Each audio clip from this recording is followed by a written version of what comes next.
대통령도 휴가 갔고요. 네. 김앵커도 휴가 갔고. 네. 서러움은 왜 우리들의 몫일까요? 허 소장님 휴가 계획이 어떻게 되십니까? 예, 뭐 저는 특별한 계획은 없고요. 늘 휴가라는 편안한 마음으로 지금 하고 있습니다.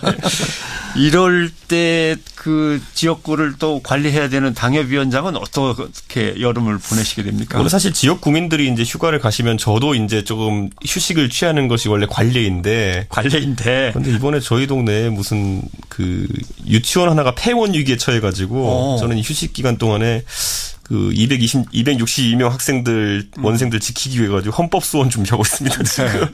네. 대선 때도 보셨지만 유치원 이거 중요합니다. 그죠? 네, 어린이집 이런 거. 예. 예. 잘 하십시오. 예. 자, 뉴스닥 상한가, 하한가를 살펴보겠습니다. 상한가부터 가죠. 허 소장님은 상한가로 누구를 고르셨습니까? 예, 이번에 그 통상교수본부장으로 임명된 김현종. 예, 전에 통상교수본부장을 했죠. 예. 이분에 대한 뭐 오해도 많고 걱정도 많지만 제가 볼 때는 아주 뭐 최적의 인사를 하지 않았나 해서 상한가로 뽑았습니다. 상한가. 이준석 위원장께서는?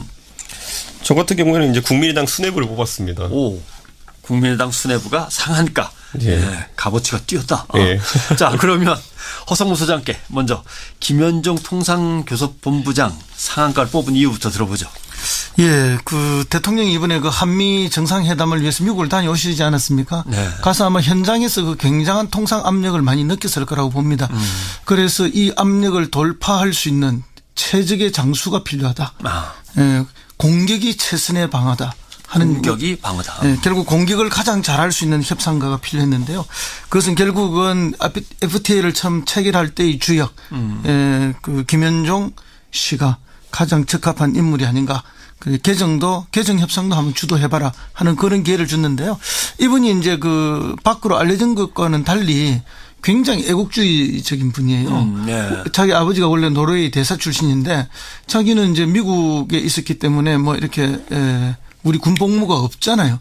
그런데 한국에 와서 의무 복무를 했습니다. 그럴 정도로 뭐 애국심이 강한 분이고 실제 당시의 협상 과정에서 미국의 그 상무부 대표들이 뭐 끊임없이 힘들게 했는데 마지막 배수진 치고 그 FTA 결렬까지 이렇게 선언할 정도로 강하게 나감으로써 미국 대표들이 수정안을 내서 우리 쪽에 아주 유리한 그런 결과도 냈고요. 근데 이 사람이 이렇게 강할 수 있었던 이유는 세 가지가 있습니다. 예. 첫째, 미국에 있으면서 그 협상을 하러오는 상무부의 그 대표들에 대해서 아주 잘 아는 거예요. 지피지기면 백전백승 아닙니까? 그런 게 있고 그다음에 이게 전략에 아주 능하고 그러면서도 디테일에도 매우 강한 그런 세 가지의 장점을 갖고 있어서 그때는 왜 이렇게 욕을 먹었을까요? 그때는 이제 근본적으로 FTA에 반대하는 여러 단체들이 있었고 FTA를 그렇지. 하면 크게 이제 위기가 올 거라는 걱정이 앞서는 분들이 있었는데 그런 반대했던 분들의 걱정은 또 그때로서는 당연한 거였죠. 저는 뭐 기자로서 인터뷰했던 기억이 있습니다만 상당한 포커페이스군요. 그렇습니다. 그러면서 비정치적이에요. 그러니까 뭐 정치적으로 그래도 뭐 이렇게 인기를 얻기 위해서 포퓰리즘적인 뭐 이런 제스처가 전혀 없고 뭐 욕하고 싶으면 욕하고 나는 내일을 해야 되니까. 그렇습니다. 뭐 이런 케이스더군요. 예, 그래. 그래서 이제 그때 당시 국제적으로는 그때 맨 처음에 이제 협상이 체결이 됐을 때 이게 베스트 오브 베스트의 협상 아니냐 한국 측 입장에서 봤을 때 그렇기 때문에 이게 발효도 되기 전에 이명박 정부로 바뀌면서 미국 측에서 재협상 요구를 해서 우리가 좀 양보해서 발효가 됐던 거 아닙니까? 그 뒤에 그죠? 의회 의결되고 발효됐던데 그런 면에서 보면은 김현종은 걱정하는 것보다는 아주 애국적이고 대한민국의 국익을 위해서 최선의 전투를 해줄 장수다 이렇게 봅니다. 이준석 위원장께서는 이 상한가 판결에 동의하십니까? 그러니까 지금 와서 생각하면 약간 어이가 없는 거죠. 그러니까 당시 이제 FTA 소고기 협상 이런 것들 때문에 결국에는 소위 말하는 진보 측에서 지목해가지고 매국노로 찍었던 사람들이 김현종, 김종훈 그리고 뭐 정운천 장관, 뭐 이명박 대통령이 찍어가지고 사적 발표하기도 하고 이랬었는데 지금 와가지고 이제 김현종 본부장이 지난 총선 앞두고 이제 민주당 쪽에 참여하게 되니까 결국에는 이제 오히려 이번 정부의 통상교섭 컨트롤 타워를 만든다는 것이 뭐 당연히 이분의 전문성이나 아니면 아까 표현하셨던 애국심이나 이런 거 봤을 때 맞다고 보지만은 결국에는 그게 그때 이분 매국노라 했던 분들이랑 지금 문재인 정부 지지층이랑 겹치거든요. 그러니까 그렇기 때문에 좀 씁쓸한 기분이 들기도 하고요. 지금 FTA에 대해 가지고 어쨌든 문재인 정부 입장에서는 방어를 해야 되는 입장입니다. 미국 예. 측에서 자기들에게 유리한 형태로 이제 개정하려고 할 때 방어해야 되는데 그 방패 역할로는 김현정 본부장이 아마 문재인 정부 내 최고의 카드가 아닐까라는 생각에는 저도 아주 공감합니다. 네. 뭐 어찌 됐건 당장은 트럼프 정부에서 밀고 들어오고 이걸 갖다 효과적으로 전략적으로 잘 막아낼 수 있는 사람이 필요한데 구관이 뭐 명관이라는 거 입증해낼 수 있을까요? 잘 할까요? 네, 뭐 저는 잘 할 수 있을 거라고 봅니다. 그만큼 이제 이 부분에 대해서 히스토리를 정확하게 알고 있는 사람 이 사람 아닙니까? 그렇죠. 그리고 이제 이명박 정부 들으면서 다시 더 양보된 방법으로 이렇게 체결되는 과정도 이분이 옆에서 지켜봤고요. 그렇기 때문에 이번에 만약에 재협상 수준으로 가게 된다면은 아주 잘 전투를 치러줄 우리의 장수다 이렇게 보고요. 물론 이제 정의당이나 이런 쪽에서의 뭐 문제 제기는 뭐 부분적으로 타당성은 충분히 있다고 봅니다. 네. 오히려 그런 문제 제기가 있기 때문에 더 그 부분을 의식해서 더 잘 싸워줄 거라고 그렇게 보고 있습니다. 저는 현실적으로 이제 고민해야 될 것이 이 노무현 정부도 그렇고요, 문재인 정부도 그렇고요, 이 소위 말하는 민주진보 정권이 들어와가지고 보통 선거 전에 있던 어떤 좌회전 공약들이 나중에 좌회전 깜빡이 켜고 우회전하는 형태로 돌아서는 것에 대해 가지고 한번 짚어봐야긴 해야 될 것 같습니다. 이번에 특히 문재인 대통령께서 사드 임시 배치하신 거 저는 굉장히 잘했다고 생각하는데 그걸 진언한 분이 이제 송영무 장관이 언론에다 얘기한 게 뭐냐면은 사드가 있으면은 한반도를 방어할 수 있을 것 같아서 제가 진언드렸다라고 말씀드렸는데 이건 지금까지 민주진보 진영에서 하던 얘기 사드는 한국 방어용이 아니다. 미국 비위 맞추려고 하는 것이다라고 했던 것과 완전 배치된 내용이거든요. 그렇기 때문에 뭐 이런 일들이 자꾸 반복되면은 결국에는 과거 노무현 대통령께서 겪으셨던 결국 좌회전 깜빡이 후에 우회전 논란을 다시 겪는 것이기 때문에 아마 정부 입장에서도 좀 고민한 지점이 많을 겁니다. 네. 정치와 외교라는 게 사실 상당히 유연하게 모습을 바꿔가면서 전략 전술을 써야 되는 것 분야인데 또 밖에서 보는 사람들은 뭐야 옛날하고 달라 왜 말이 바뀌었어 뭐 여러 가지로 문제 제기를 할 수는 그러니까 있죠. 저는 둘 다 선택을 잘했다 보거든요. 그런데 예를 들어 노무현 대통령 이라크 파병도 잘했다 봐요. 그런데 오히려 지지층에서 그걸 못 받아들이더라고요. 그러니까. 재밌습니다. 그러니까 각자 입장 따라서 그 찬성할 수도 있고 반대할 수도 있는데 반대하는 사람은 또 반대하는 이유가 다 있죠. 그 이유가 다 잘못됐다고 말할 수는 없습니다. 그런 것들을 모아서 선한 어떤 결과를 갖고 오는 것이 임무인데. 근데 김현정 본부장은 WTO 지금 상속이고 위원 아닙니까? 이거는 국익 차원에서 사실 우리도 여기에 많은 건들이 걸리기 때문에 중요한 자리인데 이걸 그만둬야 되는 거죠. 예, 근데 뭐 그거는 그렇게 문제 제기하는 분들만큼의 걱정을 할 필요는 없다고 봅니다. 그 위원 자리에 있다고 해서 무조건 한국 유리한 판결을 내릴 수가 없지 않습니까? 그 자리는 오히려 공정하게 일을 해야 되는 자리고 오히려 우리의 통상교수 본부장이 되면은 그런 우리의 국익을 지키는 일에 더 적극적으로 나설 수 있고 그걸 잘 알기 때문에 더 잘 할 수 있는 일이기 때문에 이 부분에 대해서 과도한 걱정은 제가 볼 때 그냥 걱정을 위한 걱정이다 이렇게 봅니다. 아니 진짜 국익하고 진짜 그냥 세계 기구를 위한 봉사랑 이렇게 엇갈린다 하면은 우리 국민들 입장에서 당연히 국익을 위해서 최고의 전문가가 와주는 것이 맞기 때문에 저는 이건 논란거리가 야당이 제기한다고 되지는 않을 걸로 보입니다. 네. 이건 뭐 반기문 유엔 사무총장의 전력이 있긴 있는데 아무건 나중에 얘기하고 자 이준석 위원장이 꼽은 상한가 국민의당 수뇌부 그렇죠. 검찰 수사 결과와 관련된 얘기인가요? 그렇죠. 사실상 이제 청취자분들이 의아해하시겠지만은 이게 국민의당이 추락을 해도 진짜 엄청 추락했습니다. 네. 대부분의 여론조사에서 이제 정의당 뒤에 있는 꼴등을 하고 있는 경우가 많기 때문에 그래서 이게 이번 수사 결과가 그런데 사실상 그래도 최악은 면했다는 얘기가 나오고 있는 겁니다. 예. 소위 지목되었던 아까 인터뷰하셨지만 이용주 의원님이나 아니면은 또 안철수 대표, 박지원 대표 등에 대한 어떤 윗선 개입론 자체는 이제 검찰에서 부정을 해줬기 때문에 그래서 이제 뭐 그 불확실성이 있었는데 그게 해소됐기 때문에 적어도 지금까지 추락한 것에 대해서 기술적 반등은 할 것이다라는 정도의 이야기를 할 수 있을 것 같습니다. 리스크가 없어지고 바닥을 치고 이제 올라간다는 상승세의 의미군요. 상한가라고 그렇죠. 하니까 조금 이상하긴 했습니다만은. 네. 근데 당 수뇌부들이 연루되지 않았다와 국민의당이 면죄부를 받고 이제는 모든 의혹과 의심에서 벗어났다는 좀 아닌 것 같아서. 당 수뇌부의 인사들은 여기에서 뭐 법적인 책임 벗었지만은 결국 정치적 책임은 어느 정도 더 쓸 수밖에 없는 것이 이들이 수권 정당이라 내세웠던 정당이 사실 정당이 굉장히 부실했다는 거 아닙니까? 그렇기 때문에 당에 뭐 어제 나온 말로는 이제 앞으로 검증 시스템을 더 강화하겠다 뭐 이런 말들을 했는데 뭐 선거가 당면한 선거가 있는 것도 아니고 그게 국민한테 보이진 않을 거 아닙니까? 그러다 보니까 아마 당 자체가 그래도 침체기 있는 건 맞는데 전당대회가 8월 27일이라고 하는 것은 일말의 반전의 기회가 생길 수도 있습니다. 그래서 여기에 이제 많이들 얘기 나오는 게 누가 출마할 것이냐. 안철수 대표가 지금까지는 대주주 역할만 하고 있었는데 과연 진짜 이제 대표이사 사장까지 맡을 것이냐에 대해서 관심을 갖고 있는데 저는 맡으실 거라 봅니다. 맡으셔야 된다 봅니다. 예. 그렇지 않고는 아마 당이 해체 위기를 넘기기 어렵기 때문에 지금 상황에서는 결국 대주주와 오너 책임 경영이 필요하거든요. 오너 책임 경영이 필요한 상황이다. 예. 소장님. 그게 바로 이제 권력 의지죠. 예. 근데 안철수 전 대표는 권력 의지 분명하죠. 지난번 대선에 지자마자 나는 다시 도전하겠다 해서 전국 순회를 했지 않습니까? 그러다가 이제 이 사건이 터지면서 주춤해 있었는데요.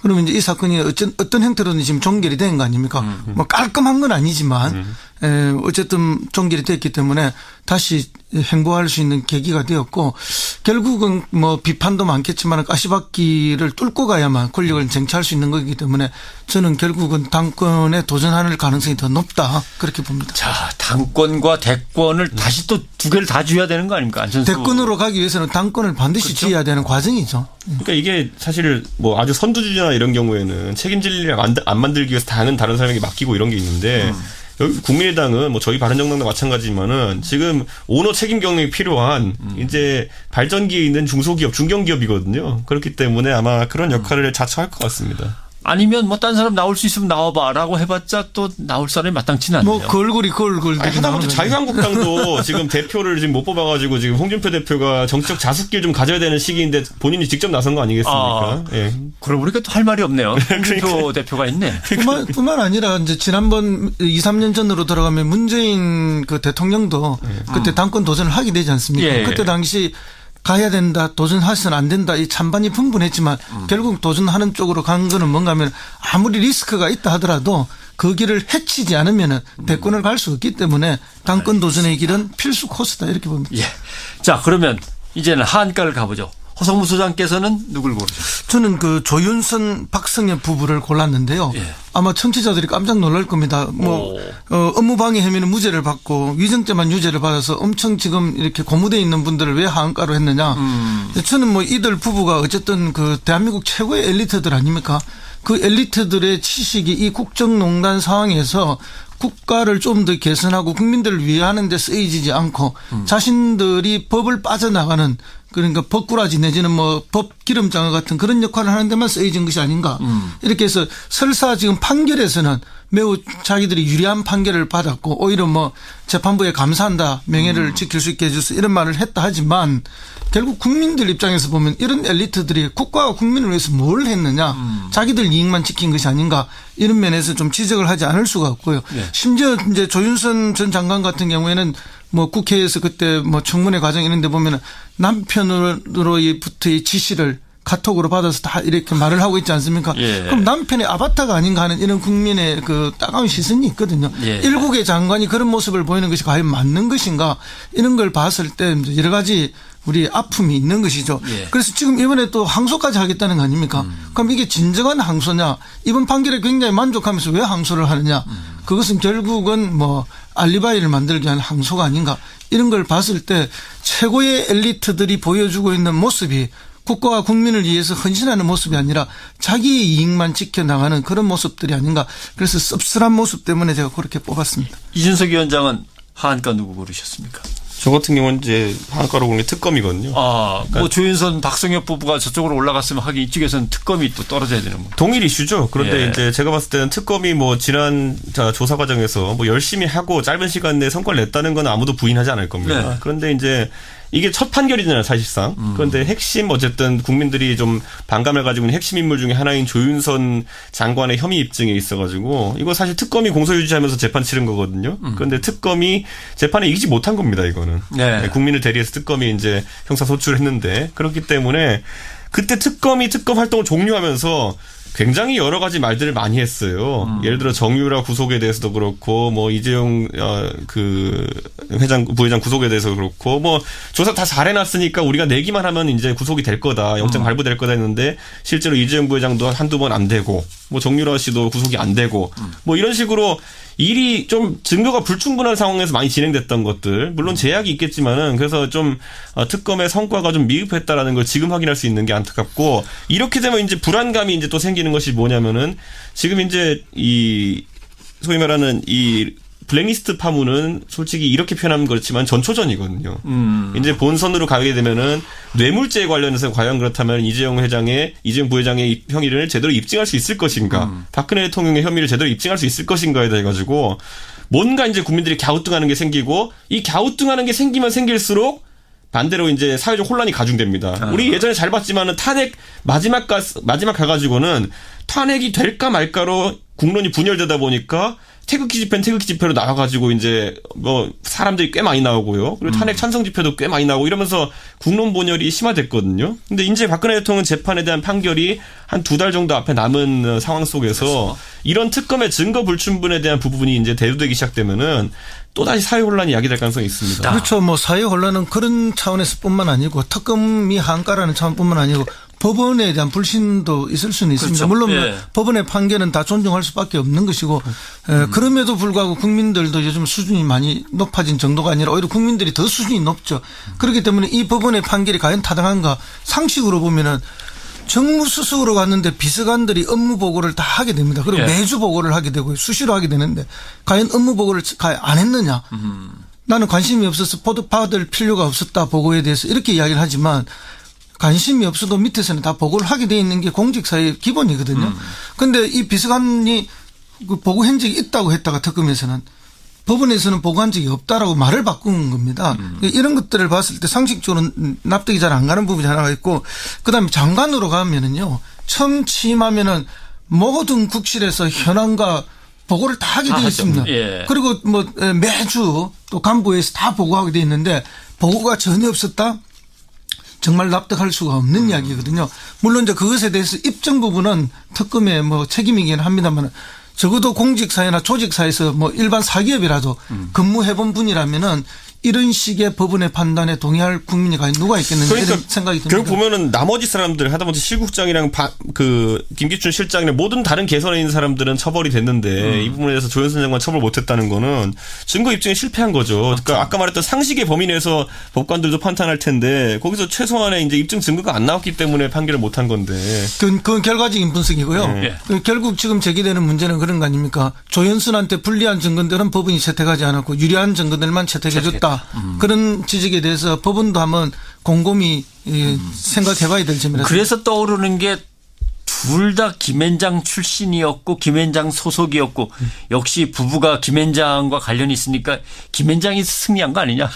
그렇죠. 시중에서는 그렇게 예, 이야기하고 결국은 뭐 실력 있고 능력 있고 돈 있는 사람들은 무죄고 힘없고 빽 없는 사람들은 유죄가 아닌가. 뭐 그런 이야기들이 다시 회자가 되는 것이죠. 그런데 우리가 보통 말하기를 이제 그렇게 이제 특혜를 주는 경우에는 예를 들어 검찰 출신이 가가지고 재판받을 때 아니면 판사 출신이가 재판받을 때 이런 건데 네. 말 그대로 이 부분은 그런 경력을 거친 적이 없어요. 그렇기 때문에 지금 이 상황 속에서 김앤장 소속이라는 것이 과연 형사재판에서 유리함을 주느냐라는 것에 대해서는 일반적으로 그렇지 않다고 보는 경우가 많죠. 네. 자, 특검하고 조윤선 전 장관 부부가 상고심에서 또 붙는다면 뭐 붙게 될 것 같습니다만 자, 이번에 결과는 어떻게 나올까요? 뭔가 보완해서 제대로 갈까요? 특검이 최선을 다해야 되겠죠. 예. 예. 이 교수께서 보시기에는. 아니 뭐 특검이 이제 더 이상 수사 활동을 진행한 건 아니지 않습니까? 예. 그렇기 때문에 1심에서 가능한 증거를 다 댔을 텐데 거기서 인정을 받지 못했다는 거는 2심도 지금보다 뭐 다른 판단이 나올지는 좀 약간 미지수고요. 오히려 이제 위증 부분을 놓고도 이제 조윤선 장관이 또 상고한 이유는 위증도 자기 자신은 무죄를 받고 싶다 이런 거 아니겠습니까? 그렇기 때문에 오히려 그쪽을 놓고 법리가 또 치열해질 것 같습니다. 네. 특검이 만약 거기도 못 지켜낸다 그러면은 그건 특검 입장에서는 굉장히 곤란한 상황이 생길 수 있습니다. 그렇군요. 예. 자, 뉴스의 증권시장 뉴스닥 오늘 상한가 보드에는 김현종 통상교섭본부장 국민의당이 올라왔고 하한가 보드에는 조윤선 박성엽 부부가 올라왔고 특검이 올라왔습니다. 아, 참 이제 이 위원장 아까 말씀하신 대로 이게 이제 시작인데 예, 전초전인데 그렇죠. 예. 앞으로 어떤 일들이 벌어질지 참 다이나믹한 대한민국인데 뉴스거리가 많아서 좋긴 합니다만은 뉴스닥에 쓸 것도 많고. 군복무가 없잖아요. 예. 근데 한국에 와서 의무복무를 했습니다. 그럴 정도로 뭐 애국심이 강한 분이고 실제 당시의 협상 과정에서 미국의 그 상무부 대표들이 뭐 끊임없이 힘들게 했는데 마지막 배수진 치고 그 FTA 결렬까지 이렇게 선언할 정도로 강하게 나감으로써 미국 대표들이 수정안을 내서 우리 쪽에 아주 유리한 그런 결과도 냈고요. 근데 이 사람이 이렇게 강할 수 있었던 이유는 세 가지가 있습니다. 예. 첫째, 미국에 있으면서 그 협상을 하러오는 상무부의 그 대표들에 대해서 아주 잘 아는 거예요. 지피지기면 백전백승 아닙니까? 그런 게 있고, 그다음에 이게 전략에 아주 능하고, 그러면서도 디테일에도 매우 강한 그런 세 가지의 장점을 갖고 있어서. 그때는 왜 이렇게 욕을 먹었을까요? 그때는 이제 근본적으로 FTA에 반대하는 여러 단체들이 있었고, FTA를 그렇지. 하면 크게 이제 위기가 올 거라는 걱정이 앞서는 분들이 있었는데, 그런 반대했던 분들의 걱정은 또 그때로서는 당연한 거였죠. 저는 뭐 기자로서 인터뷰했던 기억이 있습니다만 상당한 포커페이스군요. 그렇습니다. 그러면서 비정치적이에요. 그러니까 뭐 정치적으로 그래도 뭐 이렇게 인기를 얻기 위해서 포퓰리즘적인 뭐 이런 제스처가 전혀 없고 뭐 욕하고 싶으면 욕하고 나는 내 일을 해야 되니까. 그렇습니다. 뭐 이런 케이스더군요. 예, 그래. 글쎄 이제 그때 당시 국제적으로는 그때 맨 처음에 이제 협상이 체결이 됐을 때 이게 베스트 오브 베스트의 협상 아니냐 한국 측 입장에서 봤을 때 그렇기 때문에 이게 발효도 되기 전에 이명박 정부로 바뀌면서 미국 측에서 재협상 요구를 해서 우리가 좀 양보해서 발효가 됐던 거 아닙니까? 그 뒤에 그죠? 의회 의결되고 발효됐던데 그런 면에서 보면은 김현종은 걱정하는 것보다는 아주 애국적이고 대한민국의 국익을 위해서 최선의 전투를 해줄 장수다 이렇게 봅니다. 이준석 위원장께서는 이 상한가 판결에 동의하십니까? 그러니까 지금 와서 생각하면 약간 어이가 없는 거죠. 그러니까 당시 이제 FTA 소고기 협상 이런 것들 때문에 결국에는 소위 말하는 진보 측에서 지목해가지고 매국노로 찍었던 사람들이 김현종, 김종훈 그리고 뭐 정운천 장관, 뭐 이명박 대통령이 찍어가지고 사적 발표하기도 하고 이랬었는데 지금 와가지고 이제 김현종 본부장이 지난 총선 앞두고 이제 민주당 쪽에 참여하게 되니까 결국에는 이제 오히려 많지만. 제가 볼 때는 아주 뭐 최적의 인사를 하지 않았나 해서 상한가로 뽑았습니다. 상한가. 이준석 위원장께서는 저 같은 경우에는 이제 국민의당 수뇌부를 뽑았습니다. 오, 국민의당 수뇌부가 상한가. 예. 값어치가 뛰었다. 예. 자, 그러면 허성무 소장께 먼저 김현종 통상교섭본부장 상한가를 뽑은 이유부터 들어보죠. 예, 그 대통령이 이번에 그 한미 정상회담을 위해서 미국을 다녀오시지 않았습니까? 네. 가서 아마 현장에서 그 굉장한 통상 압력을 많이 느꼈을 거라고 봅니다. 그래서 이 압력을 돌파할 수 있는 최적의 장수가 필요하다. 예, 공격이 최선의 방어다. 하는 공격이 방어다. 예, 결국 공격을 가장 잘할 수 있는 협상가가 필요했는데요. 그것은 결국은 FTA를 처음 체결할 때의 주역, 그 김현종 씨가 가장 적합한 인물이 아닌가. 그 개정 협상도 한번 주도해봐라 하는 그런 기회를 줬는데요. 이분이 이제 그 밖으로 알려진 것과는 달리 굉장히 애국주의적인 분이에요. 네. 자기 아버지가 원래 노르웨이 대사 출신인데 자기는 이제 미국에 있었기 때문에 뭐 이렇게 우리 이번 정부의 통상교섭 컨트롤 타워를 만든다는 것이 뭐 당연히 이분의 전문성이나 아니면 아까 표현하셨던 애국심이나 이런 거 봤을 때 맞다고 보지만은 결국에는 그게 그때 이분 매국노로 했던 분들이랑 지금 문재인 정부 지지층이랑 겹치거든요. 그러니까 그렇기 때문에 좀 씁쓸한 기분이 들기도 하고요. 지금 FTA에 대해 가지고 어쨌든 문재인 정부 입장에서는 방어를 해야 되는 입장입니다. 미국 네. 측에서 자기들에게 유리한 형태로 이제 개정하려고 할 때 방어해야 되는데 그 방패 역할로는 김현종 본부장이 아마 문재인 정부 내 최고의 카드가 아닐까라는 생각에는 저도 아주 공감합니다. 네. 뭐 어찌 됐건 당장은 트럼프 정부에서 밀고 들어오고 이걸 갖다 효과적으로 전략적으로 잘 막아낼 수 있는 사람이 필요한데 구관이 뭐 명관이라는 거 입증해낼 수 있을까요? 잘 할까요? 네, 뭐 저는 잘 할 수 있을 거라고 봅니다. 그만큼 이제 이 부분에 대해서 히스토리를 정확하게 알고 있는 사람 이 사람 아닙니까? 그렇죠. 그리고 이제 이명박 정부 들으면서 다시 더 양보된 방법으로 이렇게 체결되는 과정도 이분이 옆에서 지켜봤고요. 그렇기 때문에 이번에 만약에 재협상 수준으로 가게 된다면은 아주 잘 전투를 치러줄 우리의 장수다 이렇게 보고요. 물론 이제 정의당이나 이런 쪽에서의 뭐 문제 제기는 뭐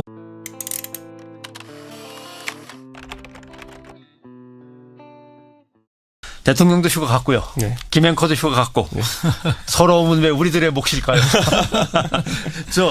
허 소장님 휴가 계획이 어떻게 되십니까? 예, 뭐 저는 특별한 계획은 없고요. 늘 휴가라는 편안한 마음으로 지금 하고 있습니다. 이럴 때 그 지역구를 또 관리해야 되는 당협위원장은 어떻게 여름을 보내시게 됩니까? 원래 사실 지역 구민들이 이제 휴가를 가시면 저도 이제 조금 휴식을 취하는 것이 원래 관례인데. 근데 이번에 저희 동네에 무슨 그 유치원 하나가 폐원 위기에 처해가지고 저는 이 휴식 기간 동안에 그 262명 학생들, 원생들 지키기 위해 가지고 헌법 수원 준비하고 있습니다. 지금. 네. 대선 때도 보셨지만 유치원 이거 중요합니다. 그죠? 네, 어린이집 그렇습니다. 이런 거. 예. 잘 하십시오. 예. 자, 뉴스닥 상한가, 하한가를 살펴보겠습니다. 상한가부터 가죠. 허 소장님은 상한가로 누구를 고르셨습니까? 예, 이번에 그 통상교수본부장으로 임명된 김현종. 예, 전에 통상교수본부장을 했죠. 예. 이분에 대한 뭐 오해도 많고 걱정